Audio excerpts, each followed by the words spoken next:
Morning 12th class. बेटा आज हम जो है लेसन नंबर 12 कंटिन्यू करेंगे, जिसका हमने लास्ट लेक्चर में डिस्कस किया था करंट अकाउंट और बीओपी कि बीओपी का करंट अकाउंट क्या होता है और उसमें कौन सी आइटम इंक्लूड होती हैं।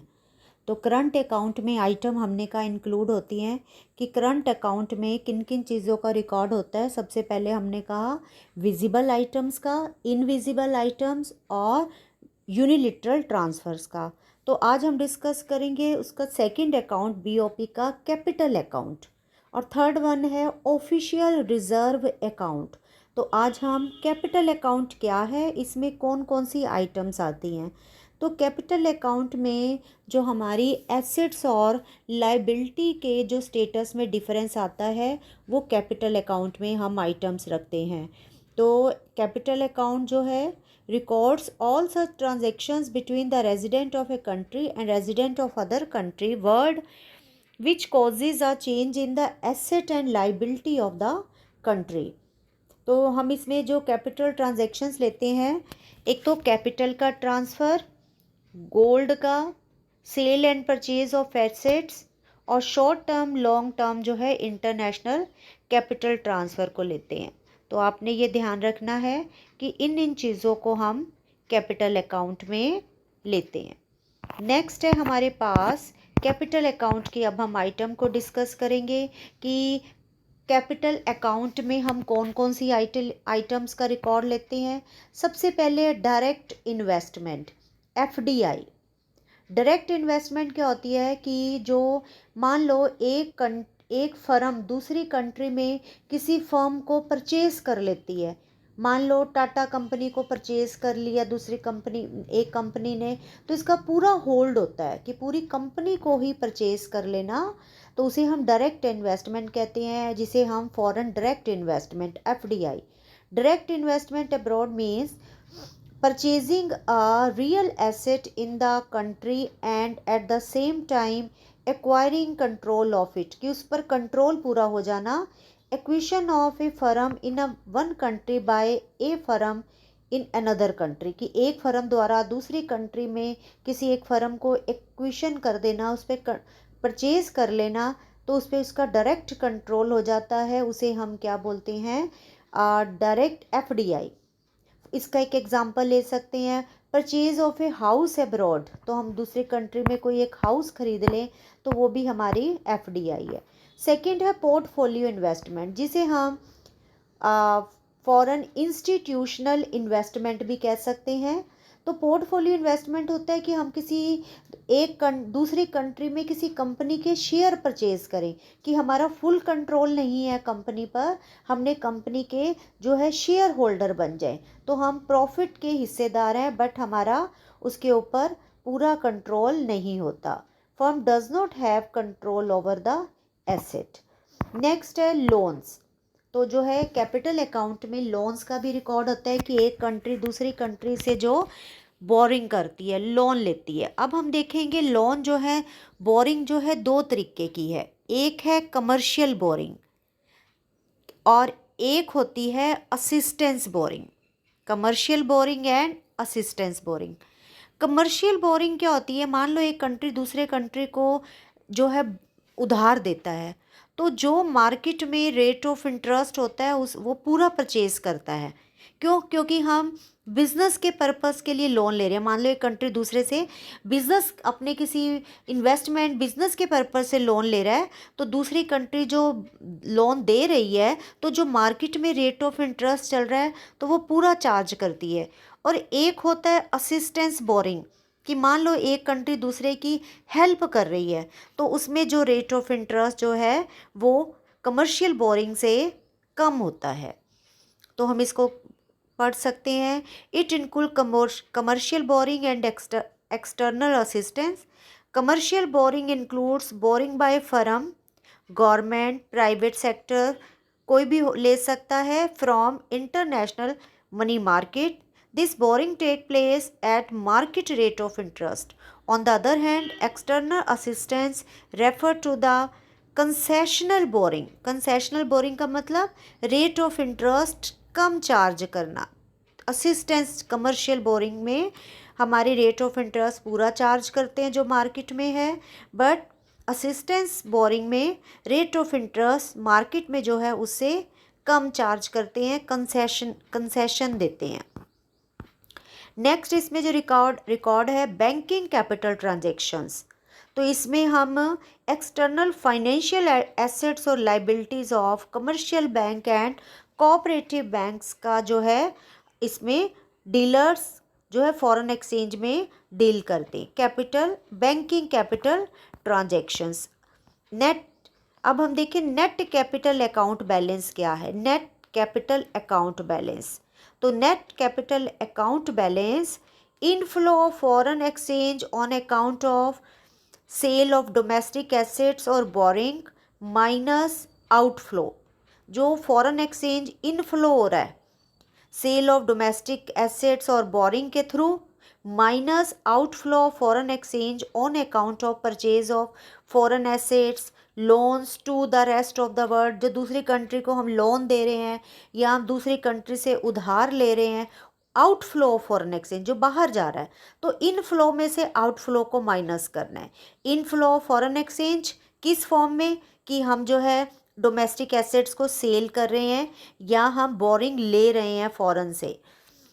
द कैपिटल अकाउंट बैलेंस में सरप्लस और डेफिसिट, सरप्लस भी हो सकता है और डेफिसिट भी हो सकता है। यदि हमारा इनफ्लो ज़्यादा है कैपिटल का तो सरप्लस, और आउटफ्लो ज़्यादा है तो डेफिसिट होगा हमारा कैपिटल अकाउंट बैलेंस। डेबिट और क्रेडिट आइटम्स किसे गिनते हैं, जो हमारे पास आ रही हैं। Any transaction receiving in a payment to foreigners is entered as deficit and given a negative sign. जो हम दे रहे हैं वो नेगेटिव साइन है तो वो हमारी आइटम डेबिट साइड में आएंगी। और any transactions resulting in receiving, कि हम दूसरे से कोई रिसीव कर रहे हैं तो वो हमारी क्रेडिट साइड में आएंगी। Resulting in payment to foreigner is entered as a debit, give a negative sign, and any transaction resulting in receipt from foreigners is counted credit side। तो यहाँ पर जो हम इसको ले लें, enter as a debit, give a negative sign, any transaction resulting in a receipt from it counted in credit side, credit, ठीक है। और इसको हम पॉजिटिव में लेते हैं। अब इसको हम एक टेबल के थ्रू देख सकते हैं जो आपकी बुक में है, तो आपने वहाँ से देख लेना है। Boring, external boring, external assistance, foreign investment, foreign institutional investment जिसे पोर्टफोलियो इन्वेस्टमेंट भी कहते हैं, और फॉरेन डायरेक्ट इन्वेस्टमेंट। उसके अलावा एनआरआई डिपॉजिट का record, banks capital excluding NRI deposit, short term and long short term trade credit, ये आपके जो हैं कैपिटल अकाउंट की आइटम्स हैं। नेक्स्ट है explain the significance of current account transactions. जो करंट अकाउंट ट्रांजैक्शंस हैं इसकी क्या सिग्निफिकेंस है। तो करंट अकाउंट हमारा क्या शो करता है, all actual transactions of goods and services which effect the income, output and employment of a country. तो करंट अकाउंट ट्रांजैक्शंस जो है वो हमारा एक्सपोर्ट और इंपोर्ट ऑफ गुड्स को इंक्लूड करते हैं।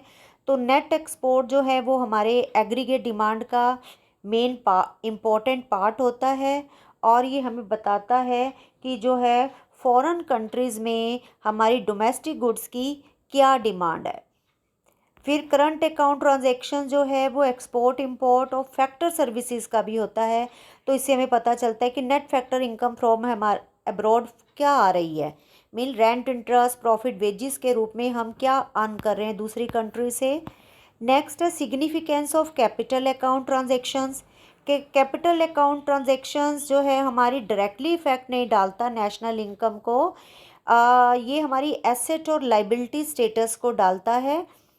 मान लो कि यदि हम boring from rest of the world से कर रहे हैं तो इसका मतलब कि हम जो है बैकवर्डनेस को शो कर रहे हैं कि डोमेस्टिक इकॉनमी बैकवर्ड है, कि हमें दूसरी कंट्री से बोरो कर रहे हैं हम ज़्यादा। तो और यदि हम फॉरेन कंट्रीज़, हमारे यहाँ पर फॉरेन इन्वेस्टमेंट ज़्यादा हो रही है, तो इट मीन्स कि हमारी जो जीडीपी ग्रोथ है वो फॉरेन पे डिपेंड है, कि हमारी कंट्री जो है जो dependent on the countries for other countries for GDP growth. Next है ऑटोनमस आइटम्स क्या हैं और एकोमोडेटिंग आइटम्स क्या हैं बैलेंस ऑफ पेमेंट में। तो एटोनमस, कुछ आइटम्स को एटोनमस नाम दिया है, कुछ को एकोमोडेटिंग। एटोनमस आइटम्स वो होती हैं जो एक कंट्री से दूसरी कंट्री में हम एक्सपोर्ट इंपोर्ट करते हैं, उनका मेन मोटिव होता है प्रॉफिट मैक्सिमाइजेशन, और we can say earning profit. ठीक है, तो ये करंट अकाउंट और कैपिटल अकाउंट दोनों में आती हैं। Export of tea to England और import of crude oil, loan raised by Tata Motors from abroad. तो autonomous items or transactions refers to those international economic transactions which are undertaken for some economic motives such as profit maximization, earning of interest। तो ये सारी चीज़ें हमारी autonomous item के under आती हैं, और जो है इन्हें हम अबव द लाइन आइटम्स भी कहते हैं। अबव द लाइन आइटम्स, क्योंकि जो है ये मेन आइटम्स होती हैं। जो हमारा बैलेंस ऑफ पेमेंट, एक बात और ध्यान रखनी है, जो बैलेंस ऑफ पेमेंट में डेफिसिट और सरप्लस होता है वो हमारा एटोनमस आइटम्स के कारण होता है, और जो एकोमोडेटिंग आइटम्स होती हैं वो एडजस्टमेंट करती हैं। मीन्स मेनली हम एकोमोडेटिंग आइटम्स में फॉरेन एक्सचेंज को लेते हैं, कि refers to the those transaction which are done to cover the deficit और सरप्लस इन बीओपी, कि जो बीओपी में सरप्लस और डेफिसिट हुआ है ड्यू टू एटोनमस आइटम, उनमें जो है वो बैलेंस करती हैं, उसको कवर करती हैं। और इसमें ये खाली कैपिटल अकाउंट में है, जैसे external loan taken by India from international monetary fund to cover BOP deficit, foreign exchange reserve जो है हमारे रिड्यूस होंगे।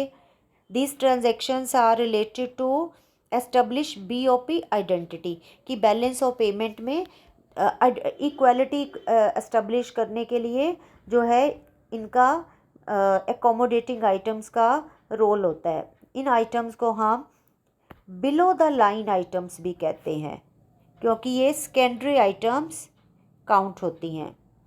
नेक्स्ट हम ले इसमें नेक्स्ट है हमारे पास that autonomous item take place both as current account and capital account BOP.